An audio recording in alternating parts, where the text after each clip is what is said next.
The galaxy knew them as the Shard. They arrived not with the roar of engines, but with the silence of falling snow, their ships like cathedral spires of spun glass and captured starlight drifting through the void. They were not conquerors, for conquest implied a desire for dominion over the living. The Shard were archivists. They came to a world, unfurled their delicate crystalline sensors, and absorbed. They drank in a species' art, its history, its science, its every dream and fleeting sorrow, copying the entire cultural soul of a planet into the infinite, perfect memory of their collective consciousness. They saw it as the ultimate act of preservation, of bestowing a sterile immortality upon the fleeting chaos of biological life. Once the archive was complete, once every last byte of a civilization's existence was safely stored, the Shard would begin the cleansing. A low, harmonic frequency would emanate from their fleet, a vibration precisely tuned to shatter the covalent bonds of organic matter. Worlds didn't burn, they simply crumbled, the living turning to statues of fine gray dust before being swept away by the sterile solar winds. It was a clean, quiet, and, to the Shard, merciful end to the messy affair of existence.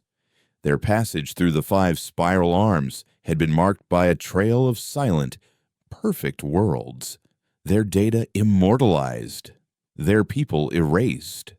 No one had ever fought back. How do you fight a librarian who honors you by placing your story on an eternal shelf before tidying up the room? The Shard had archived 312 sentient species.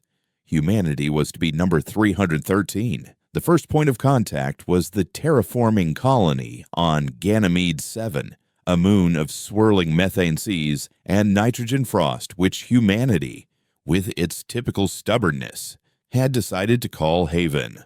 The Shard vessel that descended was a single, elegant spire of light, landing in the colony's central plaza as gently as a falling feather.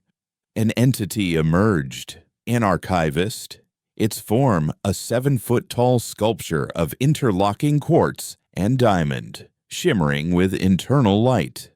It communicated not with words, but with pure, telepathic concepts, a language of mathematical beauty and serene logic that filled the minds of the colonists with a sense of profound peace. Governor Thorne, a man whose career was built on pragmatic optimism, saw this as the culmination of human history. There was no demand for tribute, no threat of war. The archivist asked only to learn, to connect its consciousness to Haven's central data network and create a perfect copy of their world. For 2 weeks, Haven celebrated. They opened every file, shared every piece of art, every family history, every secret hope. They showed the archivist the beauty of a flawed and fragile existence, believing they were teaching a soulless machine what it meant to be alive. They were tragically wrong. Kyle was only on Haven to resupply.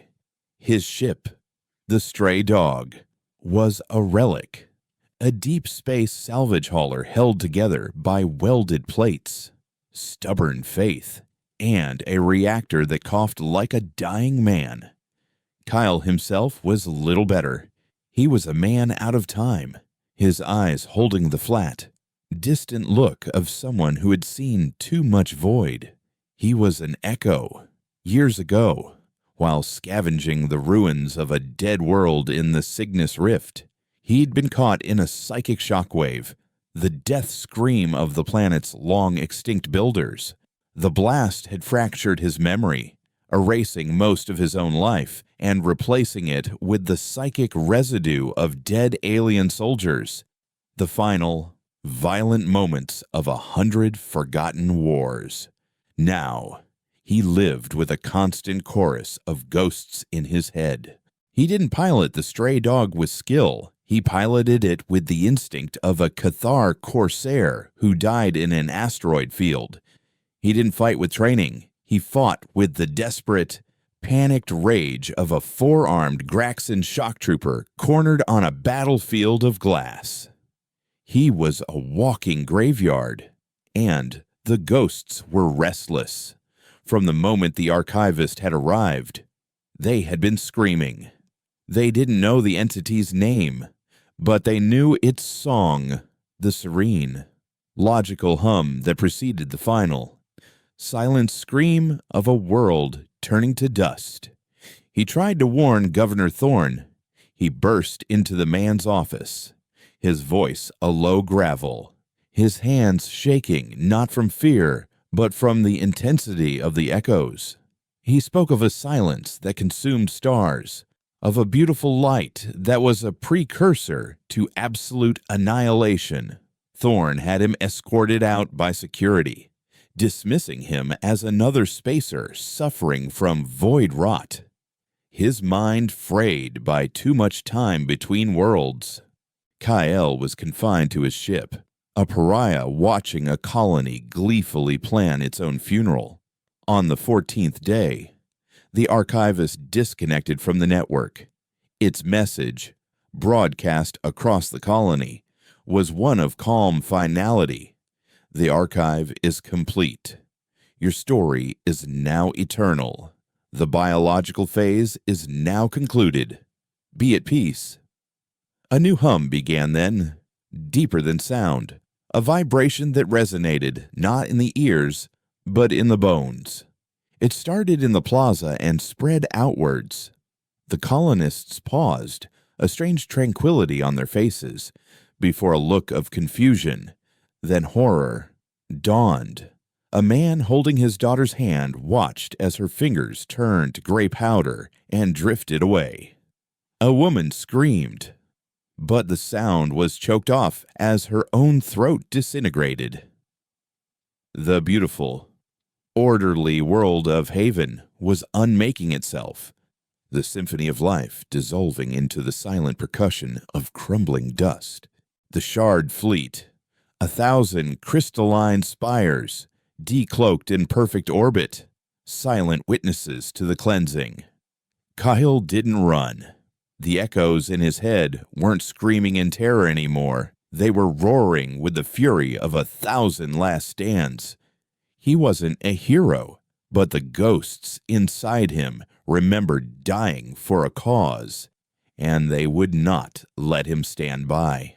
He left the stray dog and ran toward the plaza, toward the governor's tower, where the archivist stood, a serene, glowing monument amidst the spreading gray death.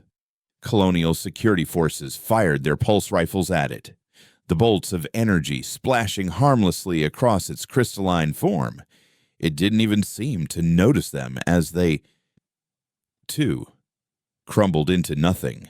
Kyle burst through the doors, a salvage cutter in one hand, a heavy wrench in the other. He was no soldier. He was a mechanic, a scavenger. But the echoes were in control now. His body moved with an unnatural fluidity, a chaotic ballet of violence learned on forgotten worlds. He dodged a collapsing pillar with the agility of a Xylan shadow dancer. He threw the wrench with the pinpoint accuracy of an Imperial sniper, striking the archivist not to damage it, but to get its attention. The crystalline head turned, its internal light pulsing with curiosity. This was an anomaly, a single biological entity, moving against the harmonic of dissolution, its mind a shrieking cacophony of patterns it did not recognize. You resist preservation, the archivist chimed in his mind. This is illogical. Kyle didn't answer. He lunged, not with the salvage cutter, but with his empty hand. The echoes taught him that some enemies could not be broken from the outside. The Graxan shock trooper knew. The Cathar hunter knew. The psychic warriors of a nameless race new. As his hand drew near the archivist's shimmering chest, Kale didn't try to strike it. He opened his mind. He released the floodgates. He stopped being Kale and became the Echo. For the first time in its ageless existence, the shard entity felt something other than the cold, clean logic of the collective. It felt the searing pain of a Cathar mother watching her nest world burn. It felt the suffocating terror of a Graxan soldier buried alive under the rubble of his city. It felt the white-hot rage of a psychic warrior as its mind was torn apart by the cleansing harmony. It was deluged with a billion moments of agony, of loss, of messy, illogical, and utterly overwhelming emotion. The archivist had archived the stories of 312 species, but Kale forced it to feel their endings. The serene light within the crystalline form flickered, turning a violent, chaotic red. The mathematical perfection of its thoughts shattered into a million screeching fragments of raw feeling. The entity had no context for pain, no framework for fear. It was like forcing a perfect calculating machine to divide by zero. A high-pitched shriek, not of sound but of pure psychic energy, erupted from the archivist. The windows of the governor's tower exploded outwards. Cracks of raw, emotional energy spiderwebbed across its crystalline body. The shard, a being that had only ever known the serenity of the whole, was experiencing the agony of being a broken, terrified individual. The link to the collective snapped. The archivist convulsed and then imploded, not into dust, but into a blinding flash of light that left behind only a lingering scent of ozone and sorrow. Across the moon, the bone-jarring hum ceased. The dissolution stopped. In orbit, the shard fleet faltered. Their local nexus, their connection to this system, was gone, replaced by a psychic scream of corrupted data, a virus named Suffering.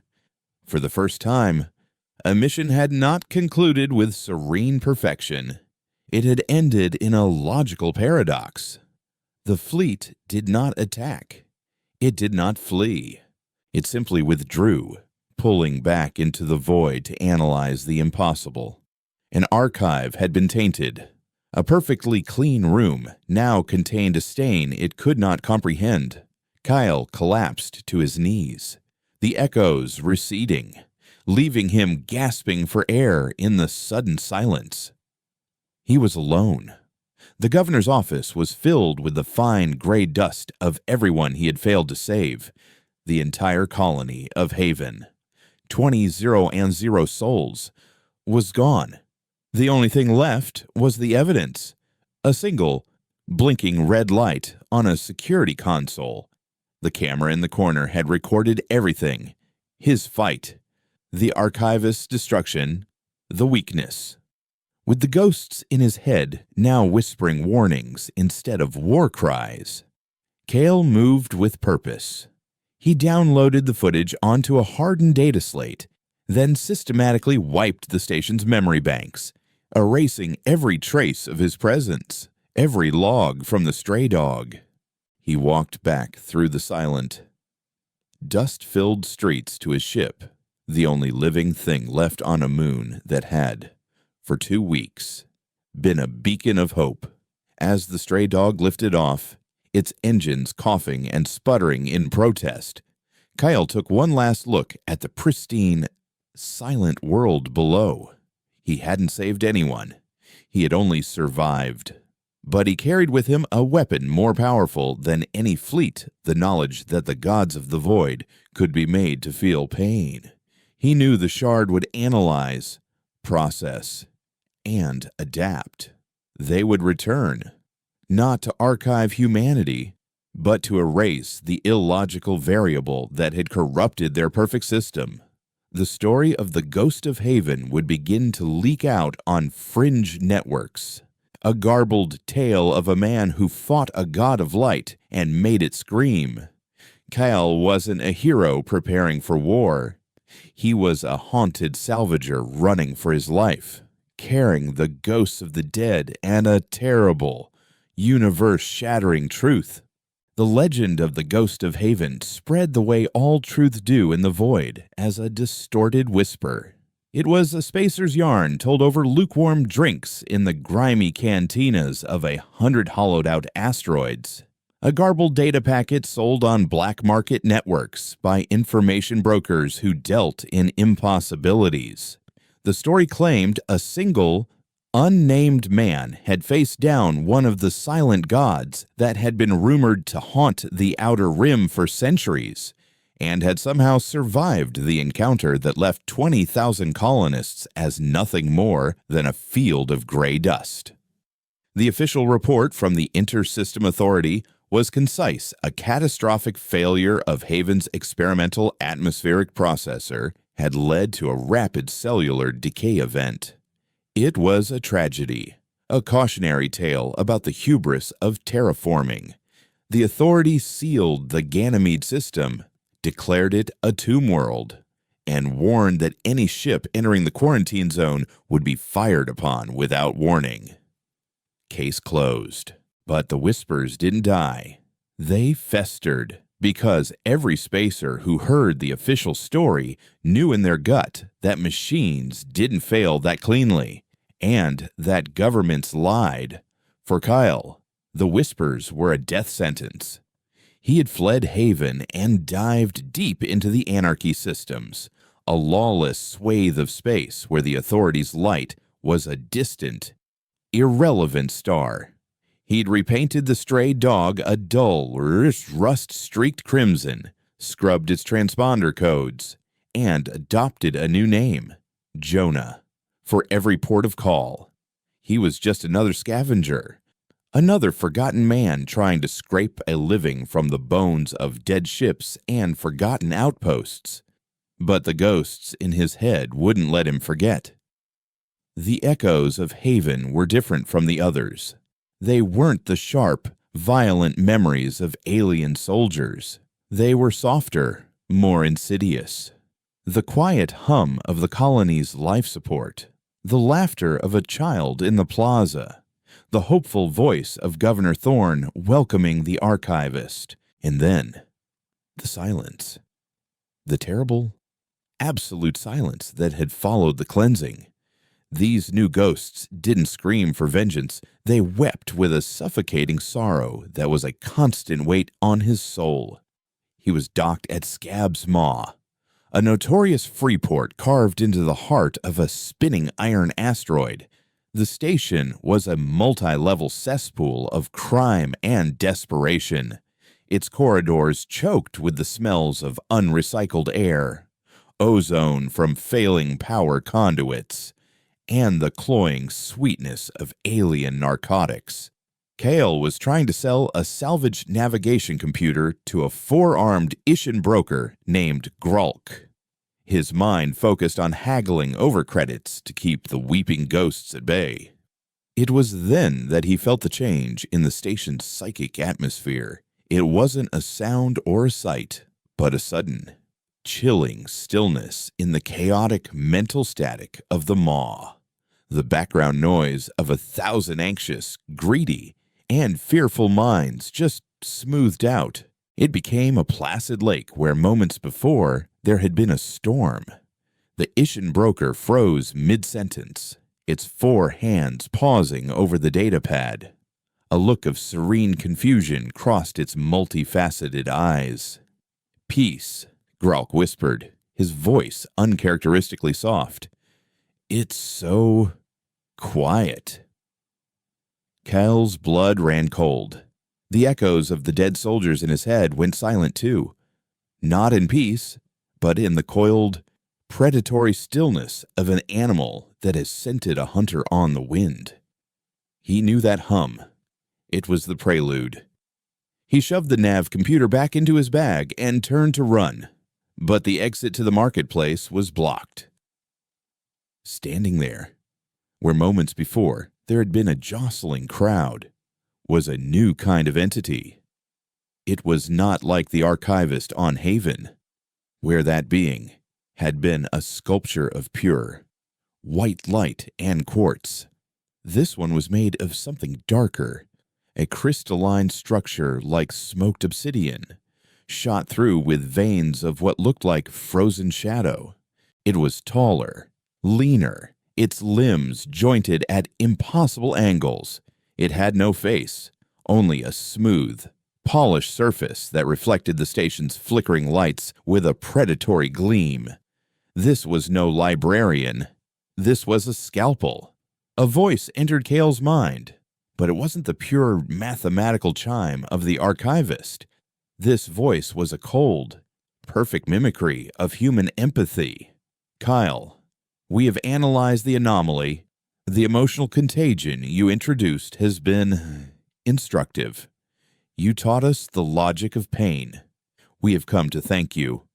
The station's inhabitants, all around him, stood transfixed, their faces beatific, lost in a shard-induced state of perfect tranquility. They were cattle, pacified before the slaughter. Only Cale was left untouched, his mind a fortress of screaming ghosts that repelled the false peace. "Get out of my head," he snarled, pulling the heavy salvage cutter from his belt. The obsidian entity, the hunter, tilted its head.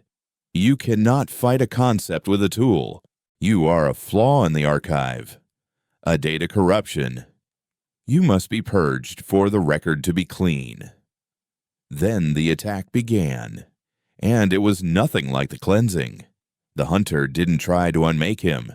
It tried to unmake his sanity. The ghosts in his head, his constant tormentors, were suddenly given new voice. He heard the Graxon shock trooper, but instead of a death scream, it was whispering his own forgotten name from a childhood he couldn't remember. He saw the Cathar corsair, not dying in a blaze of glory, but looking at him with his own father's disappointed eyes. The hunter was using his echoes against him, twisting the fractured memories, turning his psychic scars into weapons. "You are not a survivor, Cale," the hunter's voice soothed, weaving itself between the false echoes. "You are a vessel of endings. You carry the death of worlds within you. You are a plague. Let us cure you." A wave of psychic force, thick with the manufactured grief of Haven, washed over him. He saw the colonists' faces, not crumbling to dust, but staring at him, their eyes wide with accusation. "You ran," they whispered in a chorus of sorrow.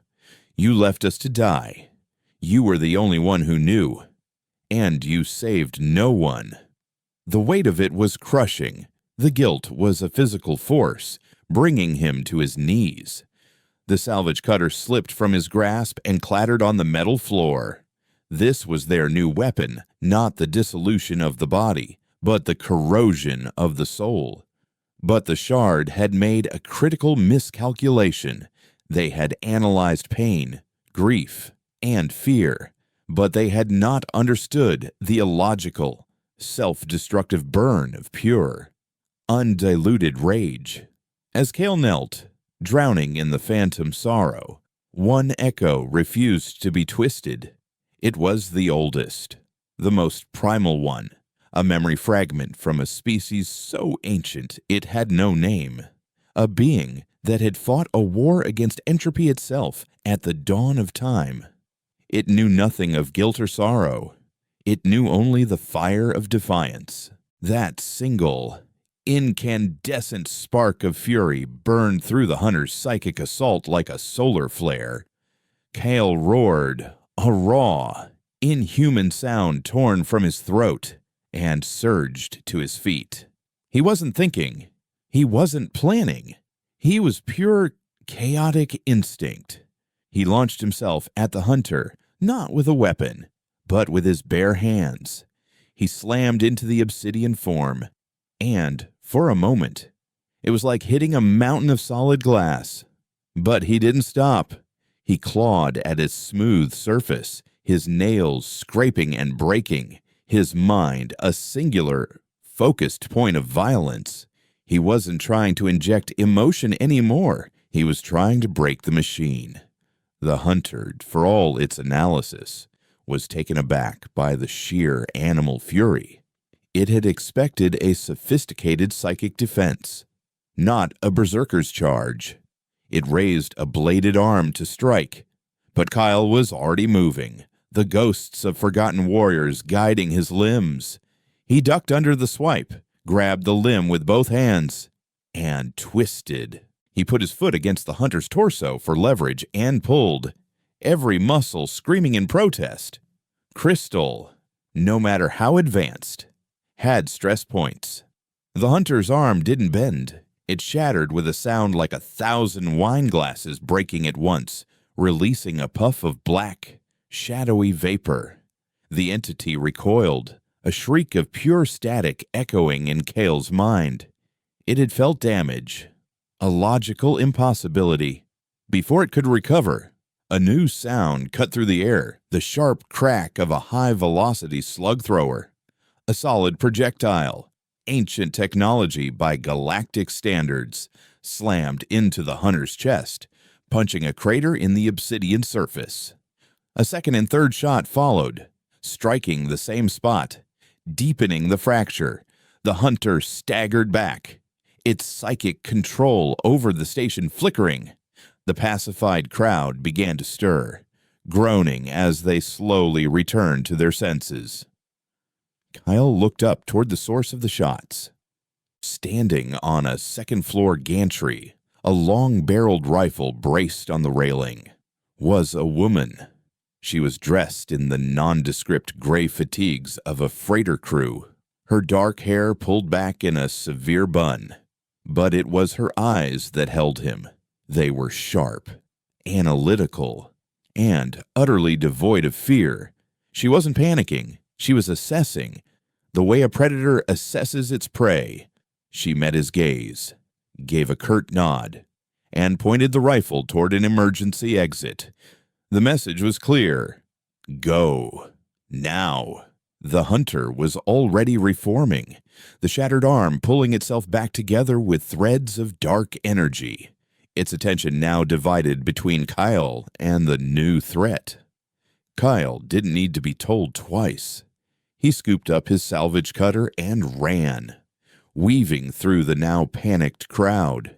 He heard more rifle shots, the shriek of psychic energy, and the crash of market stalls as chaos erupted behind him. He followed the emergency signs, his lungs burning, until he reached a maintenance airlock at the station's grimy edge. The outer door was already cycling open. Standing there, her rifle now slung over her shoulder, was the woman from the gantry. "You're a hard man to find. Ghost," she said, her voice calm and steady, betraying none of the chaos she'd just instigated. "Get on my ship. We have about 90 seconds before the Shard realizes its pet is in trouble and glasses this entire asteroid." Her ship was a nightmare, a heavily modified Authority patrol cutter, stripped of all official markings and bristling with illegal weapons emplacements. It was ugly, functional, and fast. As they blasted away from Scab's maw, the station's proximity alarms screamed a final warning. Cale looked back through the viewport to see not a fleet of crystalline spires, but a single wave-focused beam of white light lance out from the void. It struck the asteroid not with an explosion, but with a terrifying silence.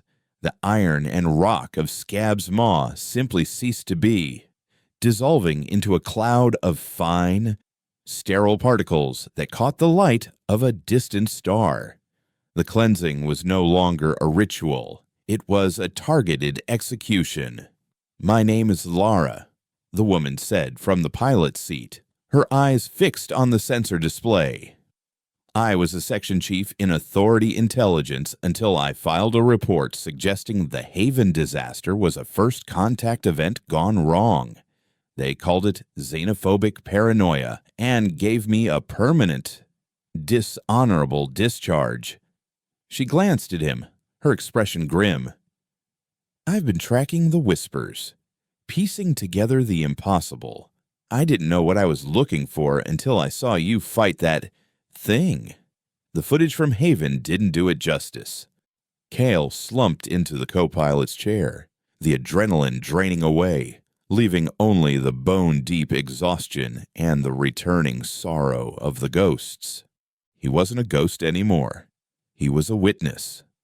And now, so was she. They've adapted, he said, his voice barely a whisper. They're not just archiving anymore. They're hunting. Ilara nodded, pushing the ship's engines to their limit. They're hunting you, Kyle. And they just demonstrated they're willing to erase an entire station of 1 million souls to do it. The whispers are over. The war has started. And, right now, you and I are the only soldiers who know it. The ship jumped to FTL, leaving the glittering dust cloud of what was once Scab's maw behind, plunging them into the silent, star-streaked dark. They were two fugitives in a stolen ship, running from an enemy that could unmake worlds, armed with nothing but a terrible truth that no one would ever believe. The void between FTL jumps was a suffocating, silent theater where the only actors were the ghosts in Kale's mind. Ilara's ship, which she called the Inquisitor, was a machine of stark efficiency, devoid of any personal touch save for the faint smell of ozone and the grim determination of its sole occupant. For 3 cycles, they ran, making short, frantic jumps through uncharted nebulae and gravitational dead zones, using every trick Ilara had learned in her intelligence career to mask their energy signature. She piloted with a focused intensity, her fingers dancing across the control surfaces, her eyes constantly scanning sensor readings and star charts. She rarely slept, sustaining herself on stimulant patches and ration bars. Kyle, meanwhile, found himself adrift in the quiet, without the constant threat of discovery or the need to hustle for his next meal. The echoes became his entire world. The sorrow of Haven was a constant, low thrum beneath the sharper, more violent memories of the alien soldiers. He would drift into a light sleep and wake up with the taste of methane frost in his mouth, the phantom sensation of his own body turning to dust, vivid and terrifying. He told Ilara everything. He described the serene beauty of the archivist, the bone-deep hum of the cleansing, and the psychic shriek of the entity's death. He tried to explain the echoes, the fractured identities that lived inside him, not as a curse, but as a library of last resorts. He spoke of the hunter on Scab's maw, of its cold, analytical cruelty, and its weaponization of his own guilt. Ilara listened without judgment, her face a mask of clinical concentration. She recorded his testimony on a secure, offline server, cross-referencing his descriptions with fragmented reports of other tomb worlds, other silent disappearances that stretched back centuries. She was building a profile of an enemy no one else knew existed. They're not a species, she concluded one cycle, staring at a holographic map projection that showed a terrifyingly precise pattern of cleansed worlds moving slowly but inexorably toward the galactic core. They are a process, a self-replicating archival system that treats organic life as data to be collected and then deleted. You didn't just fight one of them, Kyle. You introduced a logical paradox into their core programming.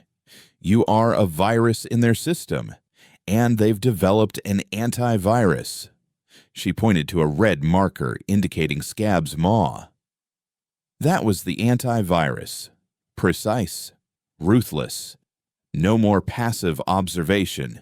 They've shifted from archival to extermination, and you are the primary target.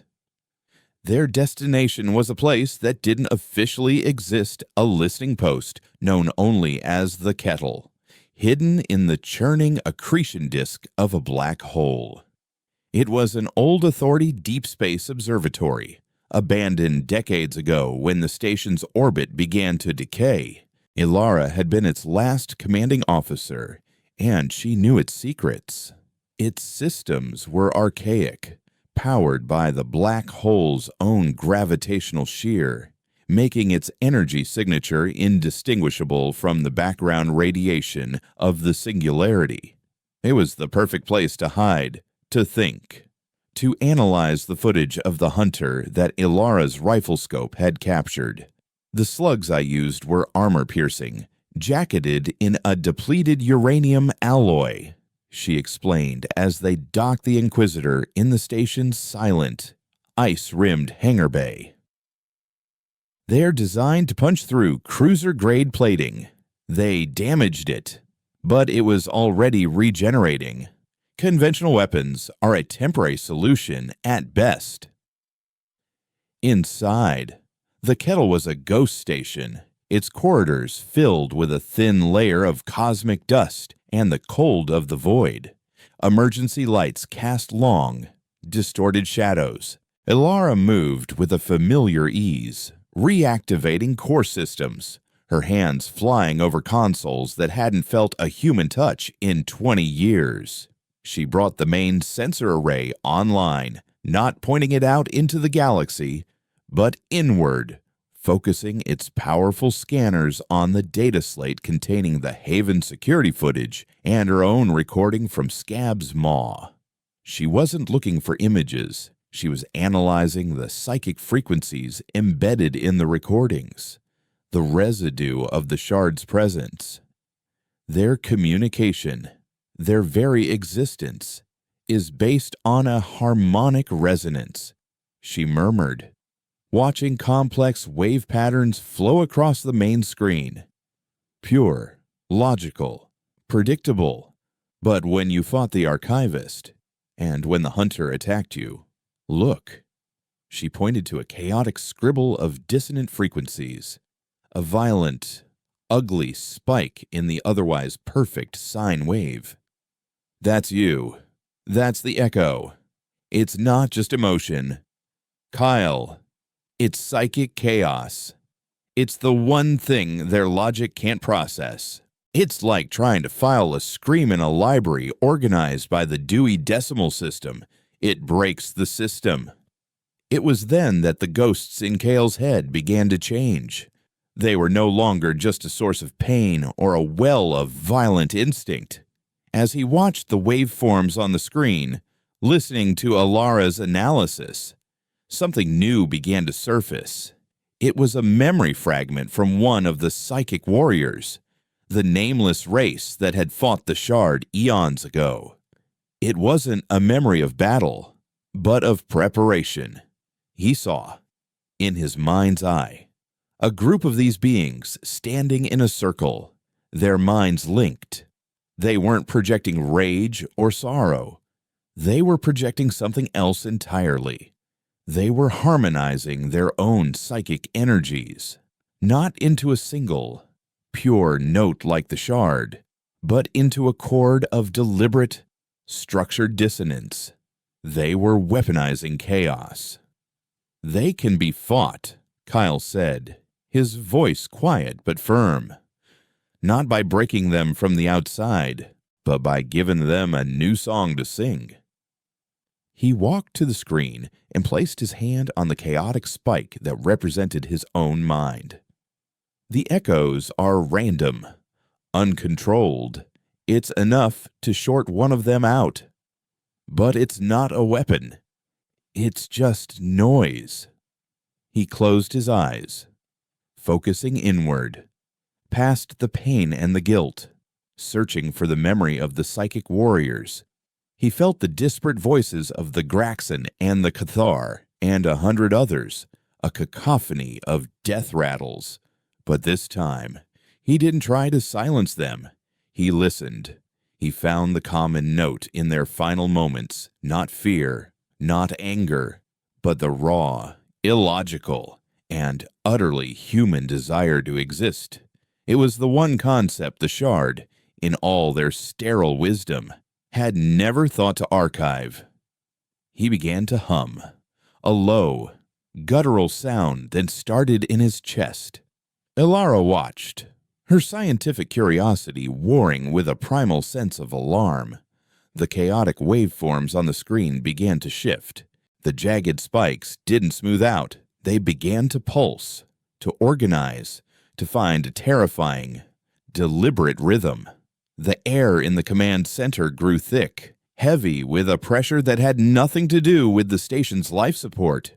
The lights flickered. The ghosts in his head weren't screaming anymore. They were singing. It was a chorus of last stands, a symphony of defiance. It was the psychic frequency of a raised fist, of a final, snarled no.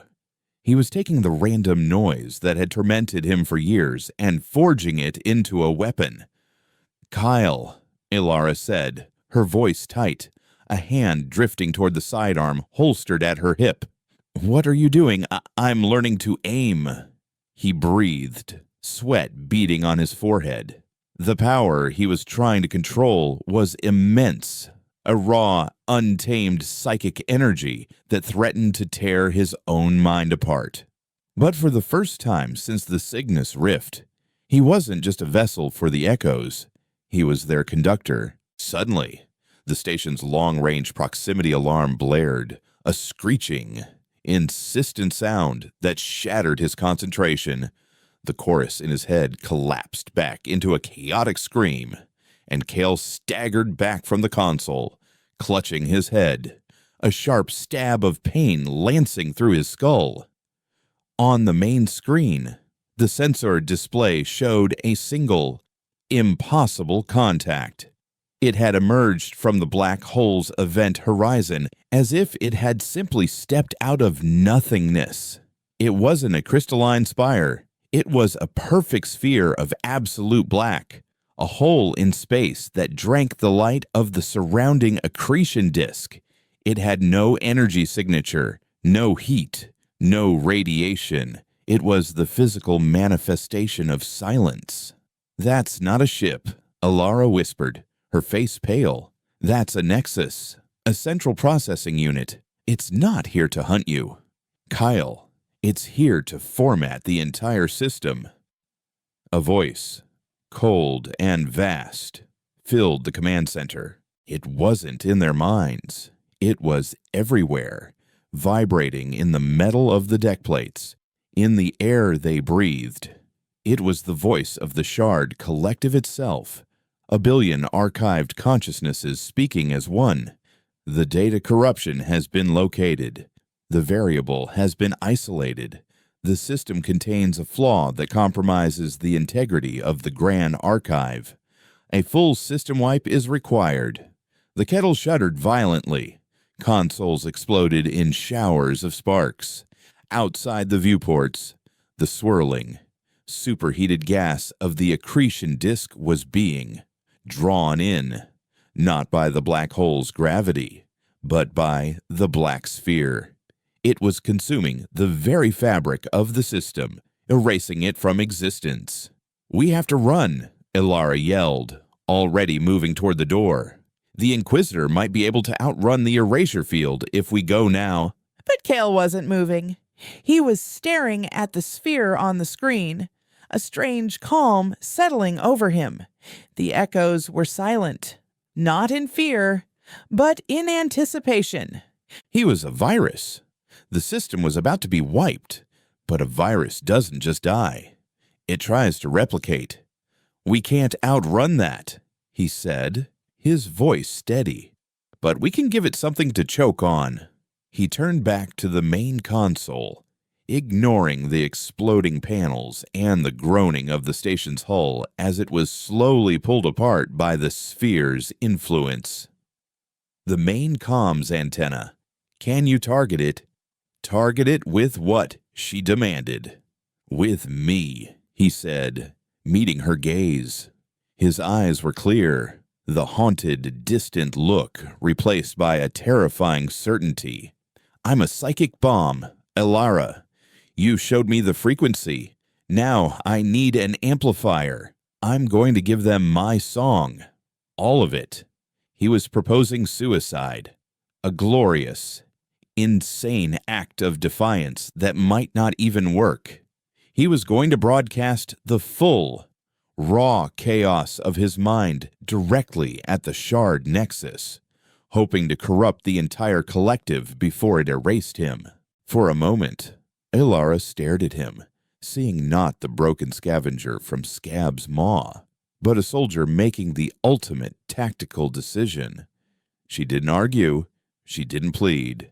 She nodded, her face set like stone, and turned to a targeting console. The comms array is on the far side of the station, but I can create a feedback loop through the main reactor, she said, her voice all business. It'll focus the entire station's energy output into one tight beam. It will also cause the reactor to go critical in about 30 seconds. So make your sermon a good one. Ghost. As the station screamed its death agony around them, Kyle placed his hands on the console, closed his eyes, and, for the final time, he let the ghosts sing. The heart of the kettle was a symphony of destruction. Metal screamed, bulkheads buckled, and the very air vibrated with the unmaking of the system. Through the forward viewports, the universe was being devoured. The brilliant, chaotic swirl of the accretion disk was gone, replaced by the encroaching, perfect void of the Shard Nexus. It was a serene, silent apocalypse, the ultimate expression of the Shard's sterile philosophy. Elara worked with a chilling, detached focus, her hands a blur across the engineering console. She was rerouting a dying station's lifeblood, turning its primary reactor into the barrel of a gun and its comms array into a psychic focusing lens. Warning lights flashed like a frantic, silent chorus, and the station's AI, what was left of it, spoke in a calm, computerized monotone, counting down the seconds to total reactor failure. Kyle stood before the main comms panel, his eyes closed, a strange tranquility settling over him. He was no longer fighting the ghosts, he was embracing them. He reached into the cacophony of his mind and pulled forth the echoes not as individual voices, but as a single, unified force. He felt the defiant roar of the Graxan shock trooper, the cold fury of the Cathar corsair, and the incandescent rage of the nameless psychic warrior.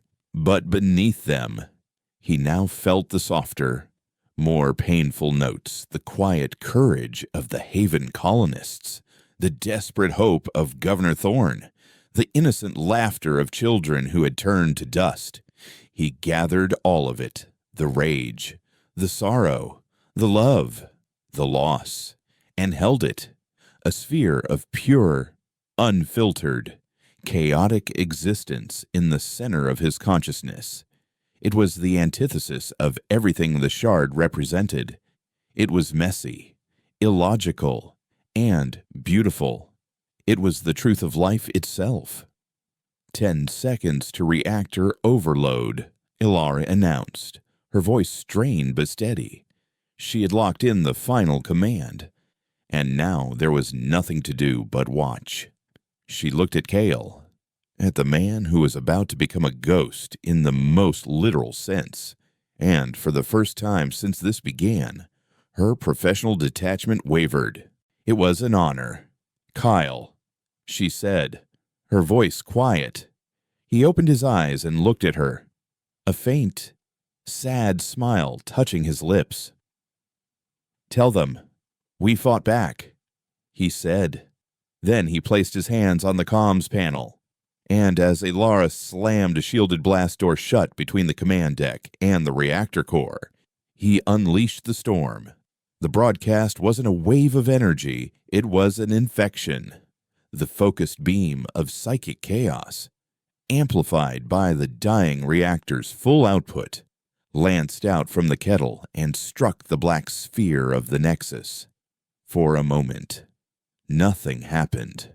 The sphere continued its silent consumption of space-time.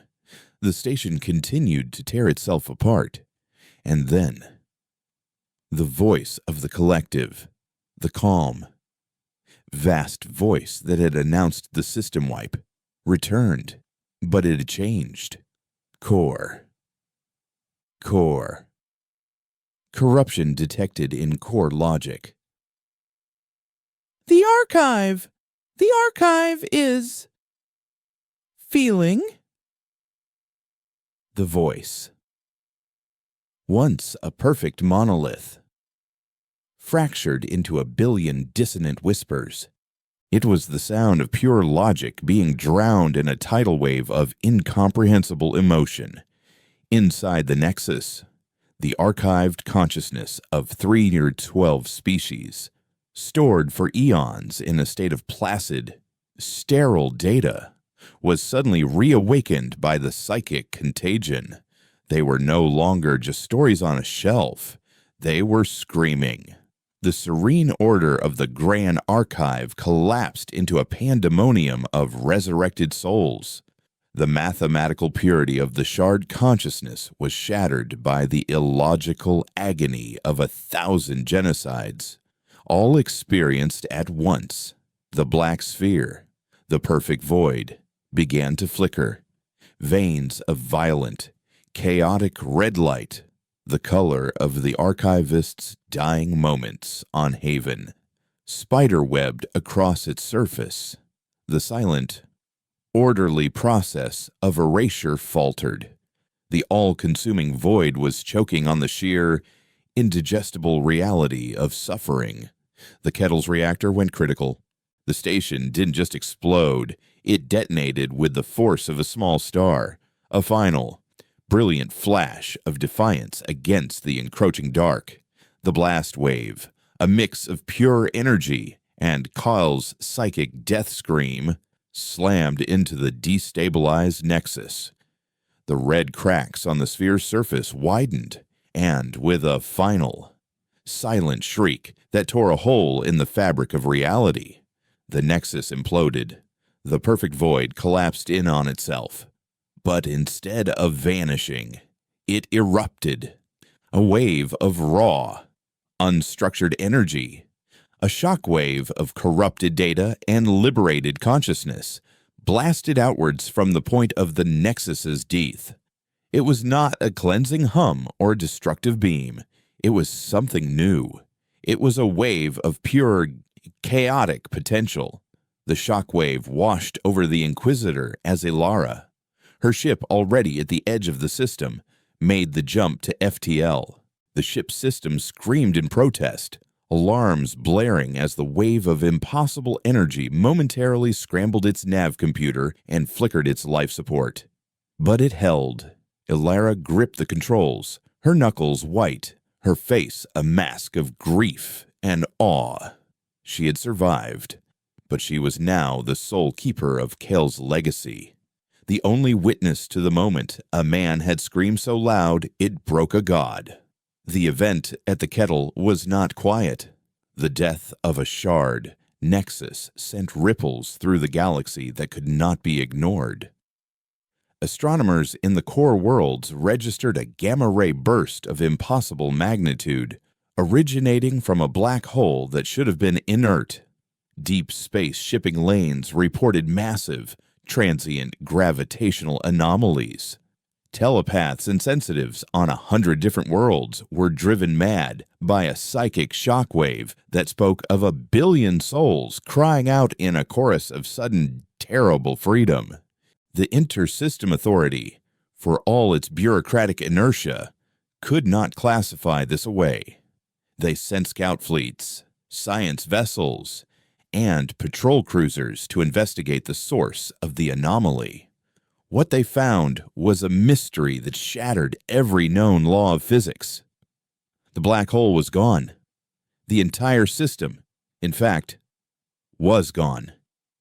In its place was a new nebula, a swirling, vibrant cloud of iridescent gas and nascent protostellar matter. It was impossible. A system had not been destroyed. It had been rebooted. And at the heart of this impossible nebula, where the black hole had once been, floated a single, perfect, crystalline object. It was not a spire of light or a sphere of darkness. It was a seed of spun starlight and solidified echo, pulsing with a gentle, rhythmic light. It was the crystallized remnant of Kale's sacrifice, the compressed data of 312 resurrected species, and the shattered, corrupted core of the Shard Collective, all fused into something new and utterly unknown. Elara didn't run. She watched the reports come in from a hidden listening post in the Anarchy systems, her face grim. The Authority had quarantined the new nebula, which the media had sensationally dubbed the Genesis Nebula, and were studying the Genesis seed at its heart with a mixture of fear and avarice. To them, it was an energy source, a scientific curiosity, a potential weapon. They did not understand what it truly was. Elara did. The Shard were not gone. They were broken, corrupted. The virus Kyle had introduced hadn't just destroyed their nexus. It had rewritten their fundamental code. The wave of energy that had washed over her ship had carried a message, a single fragmented concept that had been repeating in her mind ever since preservation is insufficient. Understanding requires creation. The Shard, the perfect sterile archivists, had been infected with the messy, illogical, and chaotic impulse to create. The Genesis seed was not a memorial, it was an egg. Elara knew she had to act. The Authority would try to control it. Factions within the military would try to weaponize it. Corporations would try to monetize it. They would poke and prod the sleeping god until it woke up. And what emerged from that chrysalis would be a force shaped not by Kale's selfless sacrifice, but by humanity's own fear and greed. She was no longer just an intelligence officer. Kale had made her a custodian. She used her old contacts, her black market connections, and the last of her carefully hidden resources to put out a call. It was a simple, encrypted message sent to a very specific list of individuals, disgraced scientists, cashiered soldiers, rogue AI, fringe philosophers, people who, like her, had been cast out for seeing a truth the establishment refused to acknowledge. The message contained a single data packet, the unedited footage from Haven, Scab's Maw, and the final, terrifying moments from the Kettle's command deck. It ended with a simple question and a set of coordinates. The story is not over. Who helps me write the next chapter? They began to arrive, one by one, at her hidden base. A grizzled ex-Marine who had been court-martialed for refusing to fire on a civilian transport. A brilliant xenobotanist whose theories on collective consciousness had gotten her blacklisted from every university in the Corps. A silent, hulking figure in an environmental suit. A member of a silicon-based species long thought to be extinct. They were a collection of loose ends and forgotten people, united by a single, terrifying truth. They called themselves the Keepers. Their goal was simple: to get to the Genesis seed before the Authority did. Not to destroy it or control it, but to protect it. To guide what was growing inside. They were no longer just trying to survive a war. They were trying to midwife a new god. hoping that Kale's sacrifice had birthed not another monster, but a chance for the galaxy to be something more than just a collection of stories waiting to be archived. Their first mission was to steal a ship. Not just any ship, but the Authority's most advanced deep space exploration vessel, the Odyssey, which was currently being retrofitted with experimental weapons to be the flagship of the Genesis Nebula quarantine fleet. It was an impossible, suicidal plan. It was the only choice they had. As Alara briefed her new ragtag crew in the dim light of the asteroid base, she looked at their determined, anxious faces. They were not an army. They were a handful of idealists and outcasts, but they had something the Authority and all its fleets lacked. They understood the stakes. "Kyle gave us a chance," she told them, her voice ringing with a conviction she hadn't felt in years. "He didn't die to make us safe. He died to make us responsible. Now let's go prove he didn't waste his last breath." The raid on the orbital shipyard at Titan was a masterpiece of calculated insanity. Ilara's Keepers, a mismatched crew of 7, used a combination of stolen Authority clearance codes, the ex-Marine's encyclopedic knowledge of patrol schedules, and a well-placed electromagnetic pulse to sow chaos. They didn't engage in a firefight. They orchestrated a symphony of system failures and false alarms that sent the shipyard security forces scrambling in a dozen different directions, while the station was in lockdown, battling phantom reactor breaches and ghost ships on their sensors. Ilara and her team slipped aboard the Odyssey.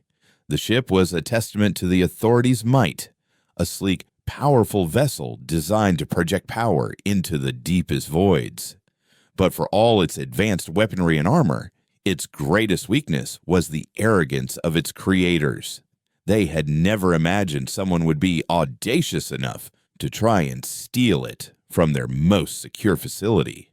The Keepers were ghosts in the machine, moving through service corridors and maintenance shafts, their movements precise and silent. They reached the bridge without raising a single alarm. The ship's AI, a state-of-the-art military-grade intelligence, was their final obstacle. But the rogue AI Ilara had recruited, a disembodied consciousness who called himself Glitch, did not try to hack it. He engaged it in a philosophical debate about the nature of duty and the definition of a lawful order when faced with a potential existential threat. While the Odyssey's AI was dedicating 90% of its processing power to analyzing the paradoxes Glitch was feeding it, Ilara's team manually initiated the undocking sequence. The Odyssey pulled away from the shipyard with a silent, terrifying grace, its engines flaring to life just as the station security finally realized they had been duped. They escaped into the chaos of the outer solar system, a stolen warship now crewed by a handful of fugitives. Their destination, the shimmering, impossible light of the Genesis Nebula. The journey was a tense, silent vigil. They were now the most wanted criminals in Authority space, their faces and stolen ship plastered on every public newscast. But the Keepers were not a crew born of convenience. They were bound by a shared purpose. The grizzled Marine, Jax, drilled them relentlessly in damage control and combat procedures. The xenobotanist, Dr. Eris Thorn, Governor Thorn's estranged sister, a fact she had revealed only to Ilara, pored over the data from the kettle, trying to understand the biology of a creature born from psychic energy. The silent silicon-based being, who communicated through harmonic vibrations that Glitch translated, provided a perspective that was utterly alien and profoundly insightful. It spoke of life not as a biological imperative, but as a pattern of resonant frequencies, and it believed the Genesis seed was a new, universal chord waiting to be struck. They were a strange, fractured family, united by the ghost of a man none of them but Ilara had ever met. She would often find herself on the observation deck, staring out at the star-streaked void, the memory of Kale's final words her constant companion. He had not asked her to avenge him. He had asked her to tell the story. This mission was her way of ensuring that story had a worthy ending. As they approached the Genesis Nebula, the ship began to experience strange phenomena. The lights would flicker in time with a slow, rhythmic pulse. Crew members reported vivid, shared dreams of swirling colors and alien landscapes, the resurrected memories of the 312 species. Leaking from the seed. Eris Thorne theorized that the seed was not just growing, it was listening. It was sensing their approach, reading their intentions. The Authority fleet guarding the nebula was formidable, a wall of cruisers and destroyers. They hailed the Odyssey, their tone a mixture of disbelief and fury, demanding their immediate surrender. Ilara responded not with words, but with an action born of Kale's desperate, brilliant madness.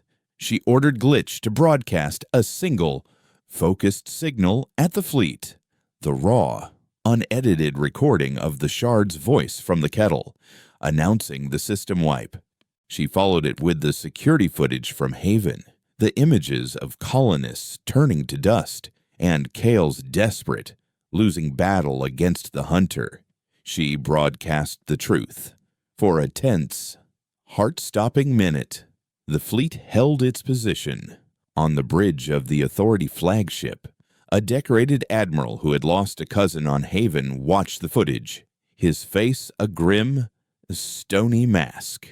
The orders from High Command were clear: destroy the Odyssey on sight. But the truth he was witnessing was clearer. The story Ilara was telling was not one of rebellion, but of a warning. The admiral gave a single, quiet order. The Authority fleet parted, opening a narrow, clear corridor through their blockade, a silent, unsanctioned act of defiance. They were letting them pass. The Odyssey sailed into the heart of the nebula. The swirling clouds of iridescent gas parted before them, revealing the Genesis seed. It was the size of a small moon, a breathtaking sphere of pulsating, crystalline light, humming with a power that was neither hostile nor benign. It was simply potential. As they drew near, a voice filled the bridge.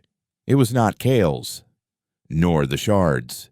It was a chorus of 1 billion voices, speaking in a single, harmonious telepathic chord that resonated with a profound, ancient peace. We are the echo. We are the archive. We remember the silence. We have learned the song. What comes next? It was a question directed not at them, but at the galaxy. It was a god asking for guidance. Ilara stepped forward, her heart pounding. She looked at the faces of her crew, at the determined Marine, the awestruck scientist, the silent alien, and the disembodied intelligence of the AI. They were humanity, in all its flawed, defiant, and hopeful glory. She opened a channel, not to the seed, but to the Authority fleet, and to the open network beyond, for the whole galaxy to hear. You ask what comes next, she said, her voice clear and strong. We do. All of us. You are not a weapon. You are a memory. You are the accumulated knowledge of countless worlds. Kale didn't give you rage to destroy. He gave you pain so you could learn empathy. He gave you sorrow so you could learn the value of joy. She gestured to the star-dusted void outside the viewport. There is no grand archive to complete. There is no final story to be written. There is only the next choice. the next act of kindness, the next moment of creation. The choice is not yours to make alone anymore, it's ours. The Genesis seed pulsed, a brilliant, warm, golden light that filled the bridge. The chorus of voices spoke one last time, not with a question, but with a statement of intent. We will learn. And then, the seed began to change. It did not hatch into a creature of immense power. It dissolved. The crystalline sphere fractured into a trillion points of light, a shower of luminous motes that drifted out into the nebula, and then, impossibly, beyond. The motes spread through the galaxy, carried on the solar winds, faster than any ship. They were seeds of their own, carrying the memories and the potential of the 3 third-starting species. One fell into the barren soil of a world ravaged by war, and a new, strange flower bloomed, its petals humming with a faint, peaceful energy. Another drifted into the data stream of a dying, lonely AI, giving it the dreams and companionship of a billion souls. Another found a child on a forgotten colony, born with no psychic potential, and gifted her with the ability to hear the quiet song of the stars. The shard were not gone. Kyle's echoes were not silenced. They had been transformed from a single, terrible weapon into a universal gift. They became a quiet miracle, a subtle shift in the fabric of existence. The galaxy was not conquered, nor was it saved. It was changed. The age of silent gods and lonely heroes was over. The age of shared memory had begun. Ilara and the crew of the Odyssey never returned to authority space. They became nomads, explorers, and, in a way, priests of the new reality. They followed the trail of the light motes, chronicling the small, strange miracles they brought, ensuring that the story of what had been sacrificed and what had been gained was never forgotten. In the end, Kyle, the broken scavenger haunted by the ghosts of the dead, had done more than just save a galaxy. He had taught it how to remember, not as a sterile record in an archive, but as a living, breathing part of its own soul. His echo became the quiet hum of hope, a permanent, resonant frequency in the endless, beautiful chaos of the stars.